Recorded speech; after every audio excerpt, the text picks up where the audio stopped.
All right, welcome everyone. We're so glad that you joined us for this session of Meet the Judges. I'm going to go through, I'm Christine Ignosky, I'm the CEO of the Portrait Society, and I'm here with our three round one judges, which is Don Whitelaw, Quang Ho, and Louis Carr.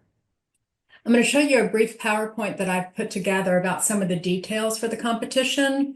And then I'll stop my screen share and we'll just have a chat with the judges. And then at the end of our conversation, I encourage you to put questions into the chat and I will field them to the judges as time allows. So just going to start with some information about the competition. So our aim in hosting this competition is to showcase the finest portrait and figurative art that's being created today. And it's our 29th annual competition, so we're just so excited about that. And we're on our way to 30 years. It is a competition that features the figure and the portrait and figurative work. And we award over $170,000 in cash and prizes. Wanted to give you some important dates. The competition is going to open on September 23rd. We'll post the new prospectus and you'll have until February 17th to do your entries. And we take them right up to midnight on that night, on February 17th, midnight Eastern Standard Time. We do announce the finalists on March 17th, and those 20 artists are required to come to the conference and deliver or ship their original artwork. And then those 20 finalists are reviewed by a separate set of judges, and awards are presented on site there during the conference on that Saturday night. We do have each of the 20 finalists receive some type of cash and material awards. Our grand prize, 3 years we were able to raise that amount to $50,000, and there is some material awards with that too. So the grand prize is a total of $60,000. We do have 3 other top prizes: first place painting, first place drawing, first place sculpture. Each of those award levels receive a $3,000 cash prize, and then art material awards for a total value of $10,000. So in addition to that, there are either 6 other placement awards, and then there's 10 exceptional merits. All of those placement awards also receive cash and art materials. So all the finalists do receive cash prizes, and then, worldwide recognition through International Artist Magazine, our social media, which has over 100,000 followers. I just wanted to share with you briefly, these were the winners from this year, 2026. Rose Franson was the grand prize. And then first place sculpture, Kevin Chambers, first place drawing, and first place painting. So a few details I wanted to just share with you about what we call the fine print, but all of these the complete rules will be in our prospectus. But here's what counts. Original work, the design and concept needs to be created independently and from the hand of a single artist. We do have a size restriction, so make note of that as you get to start your work. Is the longest side can be no longer than 60 inches. That does not include your frame. And then for 3D work, we ask you to be under 34 inches and 50 pounds. 2 other things: the subject, the human figure, and then photographic and digital images can be used as a reference, not AI, in your creative process. But remember, they need to be your own reference material. And if they're not your reference material, you need the permission of the photographer that took that work for you to use it in your design. And it does need to be different than that photograph. So you need to have changed it and made your own work of art. Here's what's not eligible: photography, electronic or computer generated art, compositions based on AI generated imagery, or other published material or other artist's work.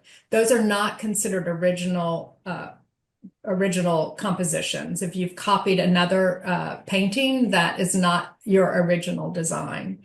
Also, not eligible is previous gold medal recipients, previous grand prize winners, and our executive board. Right, so just wanted to go over briefly what the judging is based in part on. This is not the only things that the judges look for, but these are our building blocks and what I would say a pyramid. So the very first one is technical skill. And then on top of that, have you met, the technical skill of anatomy and, proficiency within your medium is concept and design, and then cohesion of all the elements that are in the work, and then originality and creativity. And we're going to talk about some of those things today. So I'm going to stop sharing my PowerPoint and have a conversation with the judges about what they look for. Before we do that, I want to just go over briefly the process that the Portrait Society uses in determining the finalist and the winners. So we do have what we call a round one process where we receive a little over 3,000 images, and we take those images, and the judges, any judge can move that forward. So one yes can move that painting to the next round, or that sculpture, whatever the artwork is. We do accept, all fine art mediums, watercolor, pastel, charcoal. We're very open to the mediums across all of the fine arts. But so then those are reviewed by each. So each of the judges sees every artwork that is submitted. And once you submit it, our process, we have an auto process that turns it over into Dropbox. It assigns it a number. So all of the artwork has a number, not a name on it. So it is reviewed anonymously. And any one yes can move it forward. And then the next round is two yeses move it forward. And there is critique among the judges and conversation about strengths and weaknesses in a work. And then we go through about 10 rounds by the end of the judging, and three unanimous votes has to get it all the way through to the end. And then, we may have 30 to 40 works that have those unanimous, can be up to 50. And then we sit as a group in person and review each of those works and talk about the critique of them and how do they meet some of those criteria that I listed out at the beginning. And then from there, those 20 are selected. And the next stage of judging is those artists bring their artwork to the conference. A different panel of judges then reviews those and assigns it a numerical score, and then those scores are tallied. So that gives you a pretty good overview of how we handle that. And so I want to open the floor to just a discussion about some of those points that we talked about and that we use in the judging process. And so, we could open the floor and talk about some of those things that we look for in technical skills, and really anything that we'd like to talk about. And then I just would encourage you, I'm going to open the chat, and I would encourage you to ask questions, and I'll field them as appropriate. But Dawn, you've been on the judging almost from the very beginning, and so if you'd like to make any other opening statement, we're all ears. Well, the first round judges, I think, have the most exciting and overwhelming job because there's so many images and so many good images. And Christine, we've talked about tracking the cumulative time that the round one judges spend, but I don't think we've ever done that. It's huge because everything gets consideration and respect, say, going in, and we really look for what is good in the work. as well as a flaw. What does this work offer me? What did the artist present of themselves? And but it's Kwong, you haven't been on the first round before, but it's exciting, and the reason there are three of us is because we will have a little different take, and that opens up the most wonderful discussions, and I feel like we really get to the heart of what's fine in a work. I do too. You know, one thing you said is respect. Dawn and I've been on the process since the beginning, so for 29 years. And that is one thing that impresses me is the judges do look at every work. So if you submit your work, I do want you to know that in this round one, each judge sees every work and they're respectful on how they're evaluating it and they're applying the same rubric to each painting. So yeah, I'm always impressed by the process. I wish everybody could look over our shoulders and be part of it, but it is many, many hours. You know, we have a 3-day in person, but before that, we do a lot online together, and it's a multi-hour stage process. To dovetail off of what you're saying, one of the things as far as the thoughtful consideration is what I tend to do in the beginning stages is spend a significant amount of time with each piece and only do a few pieces per day. You know, I Yeah. might go through 25 to Yeah. 50 pieces. As soon as I feel like my eyes are getting tired, I Or image will. fatigue, yes. Exactly. Yeah. Your image fatigue is a real thing. And so I want to give the respect to every single piece and see it with fresh eyes. So then I will overlap the ones that I were ending the day with the beginning of the next day as I go through the next set. And I might take, an hour or two break and I'll do a couple of sets a day. And that really helps. And just to overemphasize, we are so rooting for Yeah. these participants. When we look at the work, there are times where I'll be like, gosh, I just love this piece. I just wish this one little bit over here was on the same caliber as the rest of the painting. And gosh, and there are times where we even say this when we're all judging is please keep entering. You're so close. Just keep going Mhm. because we see That's a your really good potential. point. Yeah.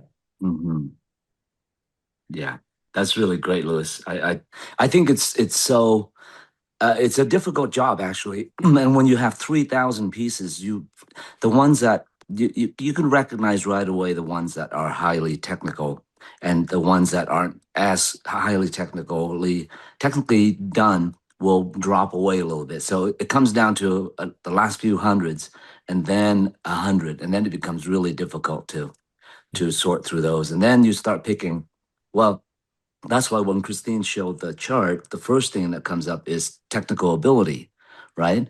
And so we were having a discussion about this with the judges yesterday, and I think for the Portrait Society, what we focus on is just great painting, wonderful painting on every on Yeah. the technical level first. I went to another show in Washington D.C. at the National Portrait Society, and they have their own competition every year. And they have a different criteria than what we do here at the Portrait Society.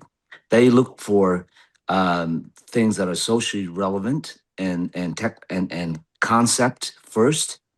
And to be totally honest with you, those paintings are just difficult for me to look at because some of them were so badly painted. You know, they don't care about technical ability. They just wanted to Yeah, I see. saw that show. I agree with you. I saw that show. Yeah. Yeah, and it's like, okay, I understand that, and I get it, and I could see why that kind of art is for the masses to, to get some kind of a social thing going. But that depends on who's running the museum too and what agenda they have. But I think for what I love about the Portrait Society and why I'm part of it is because um, I have seen young artists when my first time going there to participate as a artist on stage and do a demonstration. I've met young artists who are today just wonderful painters. They've grown so much, and it's because they entered the competition. They worked hard, and and I'm so glad to see that part of the growth. And so this competition is about encouraging high craftsmanship for one thing, of course, and then the total understanding what putting a painting together means, and it's much more than just painting a beautiful face, or or rendering a figure beautifully. It's you're both that craftsman and you're a composer like Beethoven. You got to put all the notes together. So there's no such thing as a background. It has to all belong together. And then comes to me comes the originality, the personality, your original voice and all of that, which after all of those other things become an important part of what we judge on. So that's how I see it. This is my first time being on this first phase, so I'm excited to be part of that to look through all the paintings. Can Yeah, I we've got a speak couple. also? Can I speak one more thing about the first phase that is Yeah, like one of my please do. favorite Yeah. parts about it that just show how thorough and how considerate we're trying to be to every work of art that gets submitted. So at the very beginning, we are assigned a set of paintings for each of us to look at that we then can go through and say, we want to bring this through to the next round or no. Afterwards, we then lay our eyes on every no that the other two judges have said no to see, and I call it the redemption power, which is it's kind of the anti-veto power, which is you go in You and get you a want to make save. sure Yep. there's nothing in there that you thought was particularly interesting or beautiful that you want to have a second reconsideration. And so we go through all of the no's of the other two judges thoroughly and see if there's anything that might have been overlooked because of image fatigue. And Right, so by checking that off, that's one of my favorite parts, is because at any moment we want to give every benefit of the doubt we can to each piece. Yeah, and I like that about the process very much. I have a couple of questions, and then we can go back to our conversation. I just want to get some of these. Does each round have a different set of judges? And no. So this in the preliminary round, the same three judges are from the start to the finish on the 20. So it's not, but it is a different set of judges or jurors once we get on site. So really there's not one judge that could carry a painting through, because you have this team in the beginning and then you have a different team for the awards. I had another question. When the subject is the human figure, can the composition include an animal with the human being the main figure though? I would say so. Yes. Yeah, I would We've say had so too. multiple horse with a person on, mounted on the horse or next to the horse, and with a dog. We've had I a think it's grand part of the prize Seth tradition had, often that you yeah, see even yeah, royal and paintings portraiture, yeah, with people and their an dogs. animal, yeah. Mhm. Seth Haverkamp was the grand prize winner, and he had a dog in that painting too that came to mind. While the paintings receive an anonymous number during judging instead of the artist's name, do the names of the paintings get included in the first round of judging? So I think no, yeah, no. Not the first round. No. Second round, Kim is there for us to ask that particular question.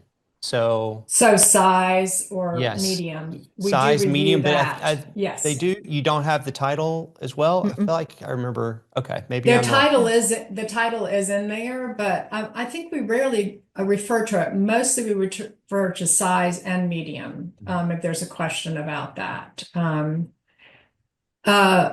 then this is a follow-up question. Will the artist's names be blurred, or should we not side the front of the painting? Can I That's a answer good that? question. Yes. That is the least thing on our mind. If a signature is there, you're worried about and thinking about so many things. I can speak for myself. I never look for it or care about that. That's the least thing to consider for me. So I just can speak for all the judging panels that I've been a part of here that is nobody gets in or out because of their name. Name, yeah, I've yeah. I've I've I think really that's I've never seen that happen ever. Yeah, I can attest to that too, Don. Well, you know, you have more experience on different panels. Just with this panel, a name is not even really discussed, and and there is work that you probably recognize, but we don't connect it to the artist. We have a criteria, and we base the selection on that criteria. I do have a great question from Pat. Please address what you consider technical. Is that the same as creative for each of you? I'm trying to consider the simple portrait without the bells and whistles. So I do think addressing technical, I don't think it's the same as creative for each one, but love to talk about a great what you question. would, yeah, it is a very good question, what you would say technical. Yeah, I think, I think I could call it the ability to perform, essentially. So, your drawing skill, I want to play the piano, and I haven't, I would take me a long time to learn just to play the scales to where I could be so fluent at it that I could, that start playing songs. So with painting, you can recognize right away when somebody's drawing skills not all there, or their fluency with the colors and values. It's the ability to handle all the material and the drawing aspect of it, right? So to say it beautifully is essentially what it is. So if you're struggling with drawing, I've judged shows before, and immediately a lot of work will get passed by because the drawing is not there, and the value understanding is not there, and the color is muddled, and that kind of thing. So it's just the ability to execute on high level. Does that make sense? Yes. Yeah. And so for the creative part,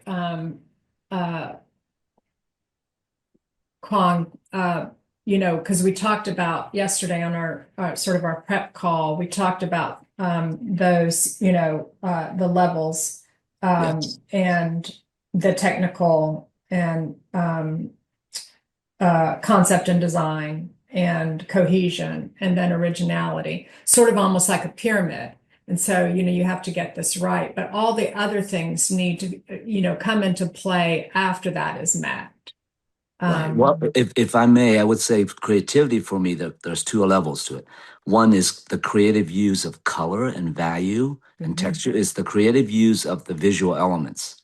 So you could be really great at drawing and rendering the crap out of anything, right? But there's no creativity in how you use that. That also can show through. But if you're creative with the use of color and value and drawing, so on and so forth, that also shines through, and those are high points as well, right? But Yes. that comes after the ability to perform, because if you're clumsy at doing it, it's I struggle with that all the time. I have all these great ideas and I fall flat in my face because it's difficult. So when you can carry that across as well, so creativity of the use of the visual elements is one aspect of it. The other one is, if you have an idea, let's say you want to talk about a portrait of a person, and then or a figure out in the field somewhere, and how you image that, how you bring that together as a concept is also very important too, right? But so how you use ordinary elements, in this case, comes across as well. Like if you place the figure right in the center every time, then it's almost like AI can do that. AI does that all day long. But how do you use the figure as part of the overall arrangement, for example? And how you evoke that sense that's other than just rendering something well. I think of Andrew Wyeth, as somebody who's so wonderful at taking the most ordinary things and evokes so much. And I think that's a creativity that is really rare, and it comes across, and it's hard to talk about, because if I knew how to do it, I would do it. But you know it when you see it, though. I mean, I Absolutely. think the Yes. painting sings almost because it's hit all the notes. Mhm. Yeah, I think that to just dovetail on what everyone's saying is, I think a part of it is a mastery of a level of vocabulary to in all aspects. It could be understanding the vocabulary of how color works. It could be about how edge works, how mark making works, and it doesn't have to be all of those. It only has to be certain specific ones. But you having just a dictionary of vocabulary is not enough. It is how you assemble them in a creative way that allows for us to, that really evokes us able to see through the lens of your biography. And I think that's part of the creativity of the individuality of what we're trying to do. We want to be able to see through your lens and it be effective. So it's, to give a random like sports analogy, because I give those a lot. It's kind of like if you're a tennis player and the person's all the way on the right side of the court, and if I hit that back left corner with the ball, then that's my creative mark that I know I need to hit that spot. It's the technical ability to be able to hit that back corner with the ball that needs to have the connection. So it's like both need to be married together as one unit, and part of the cohesion of a painting is the unification of your technical abilities with your creative mark that is uniquely you. Yeah. And you mentioned cohesiveness. I think that's so important. So I'd love for one of you all to talk about that. And that when we see it successfully done, we know it, but just how important that is that all of the elements work together. Quang, you spoke beautifully about that cohesiveness yesterday. Mm. Well, I was thinking about Beethoven or making music.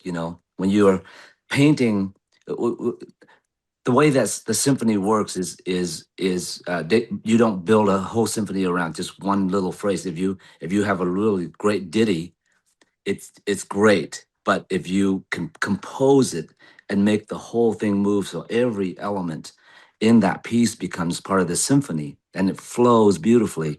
A great painting is like that for me. When I try to do a painting, there's no such thing as a negative space. There's no such thing as a space that's not more important or less important than any other space in the painting.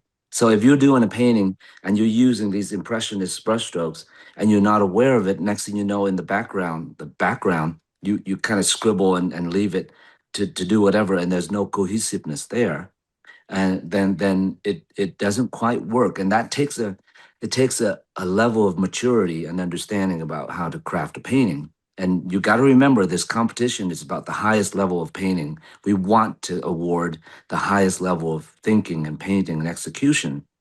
So if you do just a portrait and you're used to doing that without understanding the whole big picture, it shows. And we've awarded, paintings with just a portrait, but there's a cohesiveness going on there as well, besides the wonderful execution of what's going on. That's a good explanation. Thank you. I've got quite a few questions, so if you don't mind, I'm just going to run through and field them, and then we can come back to this discussion. So someone did ask, how is acrylic medium perceived versus oil for portrait painting? Would it be better to enter a portrait painted in oil? And I had another question about watercolor, so I'll put those together. I rarely see watercolor portraits awarded. Oil seems to dominate. Are there any medium that tend to not do well in this competition for whatever reason? And so I'll let y'all talk about that. My initial response is they're judged in a very specific criteria, and that is not, and it's not dependent on medium. So, but love to hear you all say. I would love to say, go for it, go ahead. Dawn. No, absolutely. Go ahead. Every year, I wish we had more pastel, watercolor, gouache, whatever. Yeah, we encourage you to enter it. We do get the majority of oil paintings, so they wind up in the room. But we always say, "Oh, where were those watercolor, pastel, gouache, whatever?" We would love to have that. 100%. That's exactly what I was going to say, Don. The ratio of which we have watercolor or gouache or acrylic entered compared to oil is in a vast minority. I mean, there's only a handful that even get entered at all. So what you're really looking at is for one to be in the room, it's almost like it has to have been of such a high caliber because there are some that get into the room, because they are at that level, but most of them just fall slightly short. The other thing I wanted to mention about this, because I think it's important, is that in this regard, we are doing our absolute best to judge it in similarity to how we would judge a dog show. I don't know how many of y'all know how a dog show is done, but basically, a dog show, the judges judge according to that particular breed and the attributes that are the ideal of that breed. When we are judging watercolor, we're not judging it against oil, and we're not judging gouache against acrylic. What we're doing is we do often will ask what the media is if it's in question. And then we're judging it according to what we feel is at its technical ability in that field. And so I think that's just important to be said, is because it's not about our favoritism of oil, because there are some incredible watercolors that I just absolutely die over. Yes. I don't even know if we had a gouache you could just last crawl year. in there. Yeah. Except for maybe you could probably consider the finalist partially gouache, one of the finalists. But yeah. I don't think it matters. I don't think it matters. I don't think it does either. Yeah. I don't think it does either. I'm going to combine two questions. Someone asked, is it a different set of first round judges each year, or some switched out? And they are switched out. And so, like we said, Quang is new this year to this first round, but he has done the final awards a number of times. And then the secondary to this is Linda asked, are the judges for the members only competition the same for the Art of the Portrait International competition? And they are not. And those are judged singly by one single judge in each category. So they are not the same. But I want to start a discussion because I love this question from Tess. What are some of the common pitfalls that an artist should avoid? Don? So I'll say one thing right off as someone that administratively gathers the images is you want to take the best representation, digital representation of your painting that you can. And so if that means you want to get it professionally photographed, or you're going to put it into some kind of software that adjusts it so that you have the original there, and you can get the best representation for the judges to look at.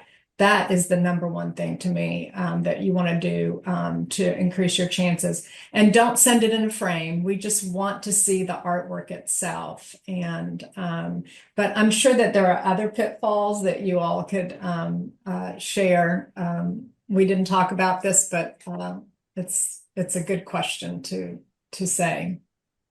I mean, one that quickly comes to mind is it goes back to the thing of cohesion, which is if you have the person painted and they're painted beautifully, and then you have a vase on the left that looks like it belonged in a completely different painting, then all of a sudden the whole painting falls apart. And it could be vice versa.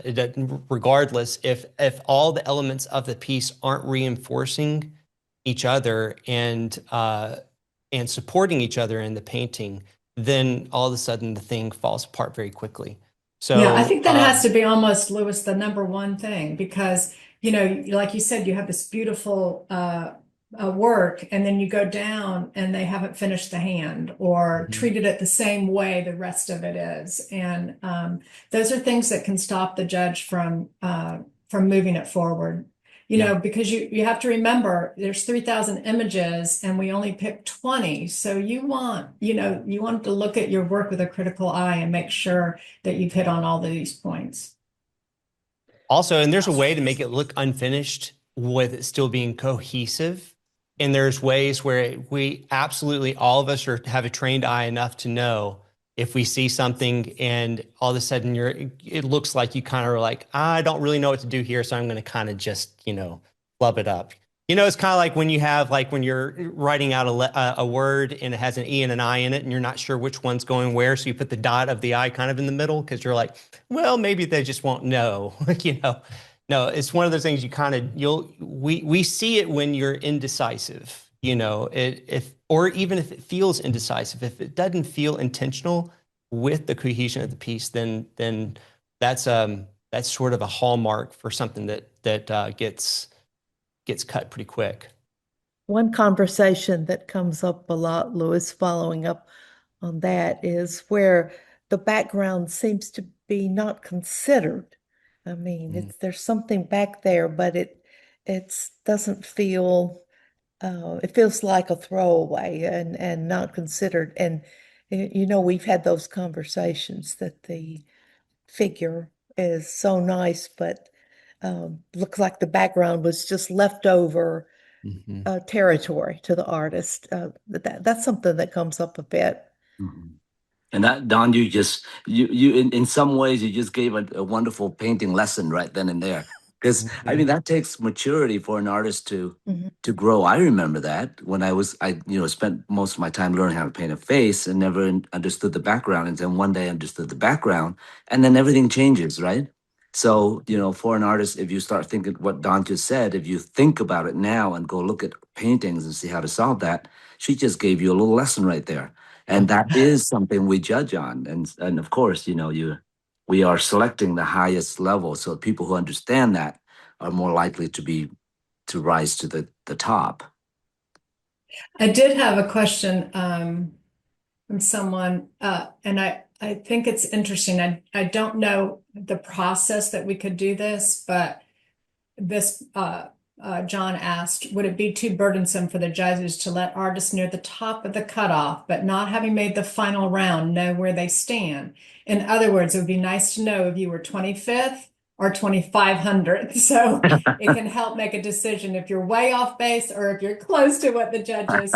And I love the idea of it. I haven't been able to figure out in my administrative brain how we could do that, but I do love the idea of that because Mhm. we are, as Don said in the beginning, we are about encouragement. And I think Quang said it too, and even Louis is, we are about, encouragement. And I do think if you knew you were on the cusp, that would be helpful. So I'll talk to Kim and see if there's a way. I do know, for everyone on the call, there is what we call the top 100. So the 20 that are in the room.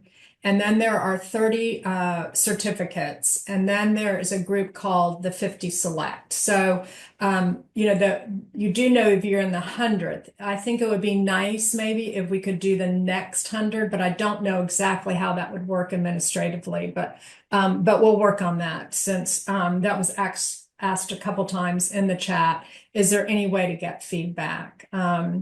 And then there is another suggestion here. I'll see what you think. Is someone asked, is there any way that we could look at the winning portrait from this year and you all talk about how it hit all the high notes? And so I don't know, I could put Rose's portrait back up on the screen and we could talk about some of those things if we didn't talk about doing this, but Yeah, no, if that's not a if bad you're idea. willing. That's a Yeah. beautiful idea. I have Okay. I saw a quick question, and I think it's probably a good thing to talk about. Somebody asked, what do you mean by figurative work? What constitutes a figurative work? Oh, good. That's a good question. That is a good question. Yeah, do you want to handle that one? Yeah, let's talk about that and then we'll come over here to Rose's. I'm just going to take all this out so we can just focus on hers, and I'll just blow it up a little bit more too. I did see that question, Kwong, from a couple of people. Well, a couple of things. One person asked that they haven't seen very many nudes in the final, and is that something that they should consider not entering? So let's talk about that, and then we could talk about the other one, and then we'll talk about Rose. So I would say that, we're not opposed to nudes at all. you know, Don, we haven't seen a lot. We've had a couple in the finals over the years, but we haven't seen a lot recently. But I think they would be very acceptable. So I think the thing with nudes is that oftentimes the nudes that we get are far more academic. Yes. And so the poetic nature of doing a really beautiful nude doesn't get explored enough because a lot of time people have used it for study. So Oh, I think that's a very good point. Yes, yeah. that's where I was going. And I hope that person saw Shane Wolf's new drawing. And I remember Timothy Reese had a nude of his pregnant Beautiful. wife. I mean, We had one last year, the sculpture. And we was had nude. one last year, yes. yeah. I don't remember the artist's name, but we did have one last year. You're right. Let's talk a little bit about, let me ask you this question real quick, because people have asked about this, and this can go to, what is a figurative painting? Is how important is it that the full face is visible? How little can you show the face, full, three-quarter, relying on the figurative to communicate the idea? And so maybe we should talk about that a little bit. If Go you ahead, look Dawn. back at things in the room over the years, there have been many instances where there was not a full face at all. Yeah. Daniel Keyes comes to mind. Absolutely, and many others. And I don't remember that being a stopper for anything like I need to see both eyes, or anything like that. I've never experienced that as a criticism. I think that it comes down to the power of your communication of what you're trying to say, the poetry or the narrative of what you're leaving out feels incredibly intentional. And because one thing you might have, a face that's right in front of you that has a certain emotional quality. But, I think of the Daughters of Edward Darley painting, one of the little girls is turned away completely in the shadow. And that I keep going back to that little girl in the painting, of like what's going on in her mind, So I think that it's about the communication when it comes to if you have less of a person's face in it, It's really a good question because I remember seeing one of my favorite paintings at the Portrait Society show one year was a Sean Lay painting, but it was mostly like a seascape with seagulls, and this figure was lying on the ground. You didn't see her face, but I wasn't a judge at the time, so I didn't know how that was going to be taken into consideration for the finalists judging. But it's good for me as a judge. It sounds to me like this is a figurative painting. So as long as there's a figure and it's not a full out landscape or a full out still life, right? It has a human element to it. Then it becomes qualified. I like that. It has a human element to it. Yeah, it evokes some sort of humanity, I think is a beautiful way of putting it. Yeah. Okay. Then I think that's the start. And then the rest of it comes down to, is it a good painting or not? Yeah. Well, let's talk those about things Rose. get even higher. If you're getting yourself on that kind of edge, it's kind of like if you do a Head and Shoulders, it's got to be an incredible Head and Shoulders. Right. It's one of those things where you're starting off with something that easier is not the right word, more simplified. And in the simplified format, you have to show the breadth of complexity within it, with what you're trying to evoke, and do it very powerfully, Yeah. So it is not just about portrait painting, is what the whole point is. It's about great painting with some humanity in it, with some elements of a human element in it, I think. Maybe? I love Yeah. that. Yes, well I think said. that's Yeah. perfect. That's really well said. Yes, Very, very strong. yes. Great. Well, let's look at Rose's painting and let's keep in mind some of our building blocks of technical skill and concept and design, cohesiveness and originality. And let's talk about Rose's painting. It's all I think there. it is all there, isn't it? You know, I mean, aside from the fact that the anatomy is incredibly powerful, the surface is so tactile. You feel like you can touch the surface.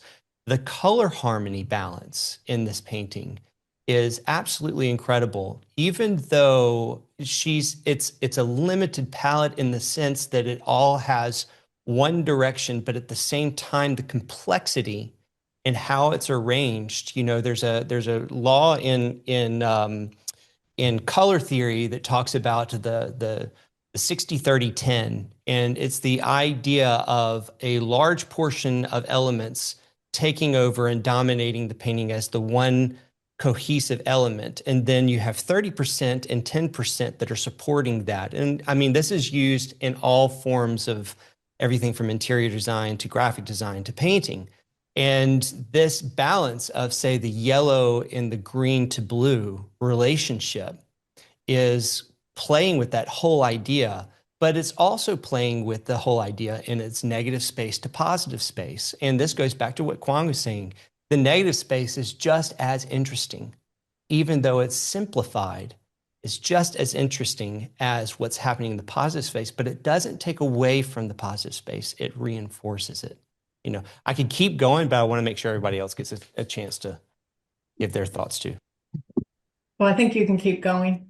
We've lost Quang, Okay. but he's getting back okay. on. Well, the other He's getting thing back is on now. I that see him coming if back. that you want a painting to also have a range of how you see it. It looks just as good and powerful from far away as it does from when you're looking at it 6 feet away, as it does when you're 6 inches away. And Rose's piece does this so incredibly well, where it will catch your eye across the room.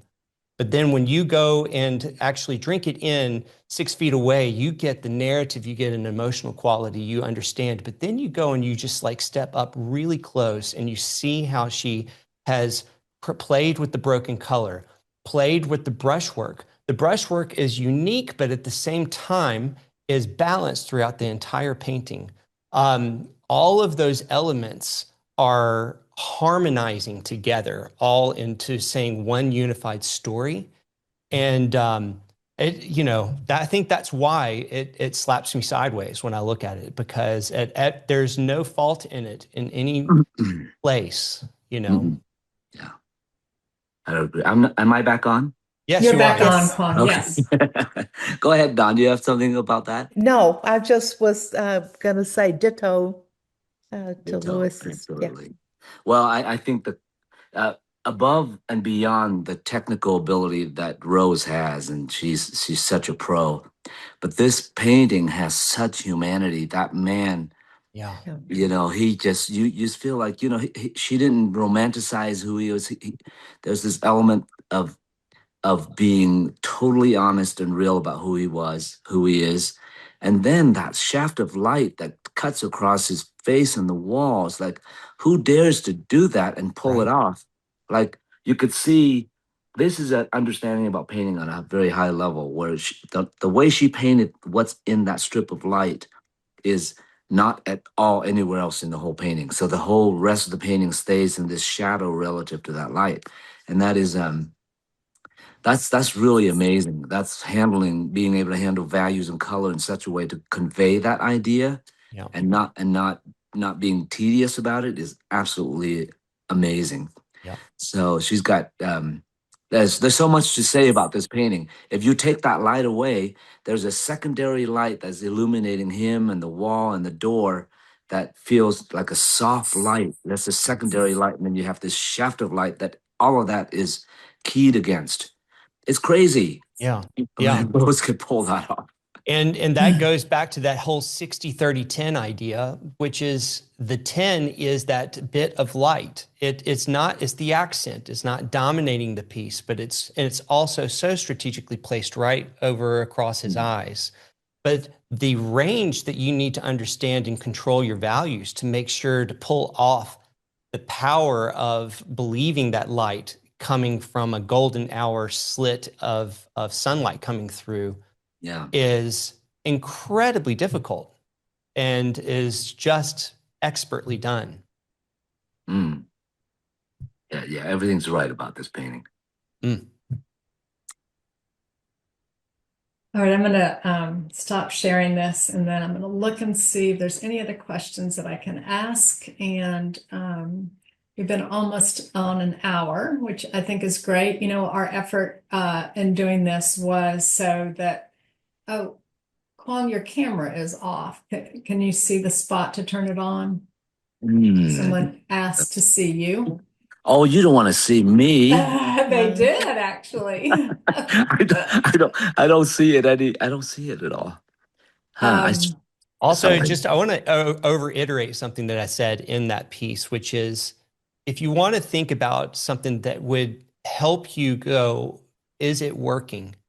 See if it works just as well from far away. If that means you need to make it into a thumbnail on your computer, whatever, from far away as it does 6 feet away, as it does 6 inches away. If you are able to successfully make sure that things not only stay unified, but interesting, balanced in an imbalanced way, you know, that creates a kinetic feeling into the work that gives the energy to the painting, and it does that on every single stage, then you know that you're on the right track.